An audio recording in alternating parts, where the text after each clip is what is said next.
Welcome to The Last Breakfast. Please enjoy the video. You start by preparing both Zen and your Xbox, so the process runs smoothly. First, confirm the Zen package matches your Rainbow 6 build and transfer it via USB or local network. This prevents mismatch errors. Once done, enable developer mode or the specific setting that permits the client to run, because the console blocks unsigned content by default.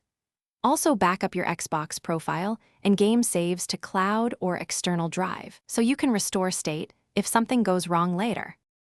Now you install and configure Zen on the console and inside Rainbow 6. Copy the client files into the Xbox path exactly, making sure the folder structure and permissions remain intact. Incorrect placement breaks the loader. Next, launch Zen and input the API endpoint, port, and login credentials. Double-check those entries to avoid connection failures.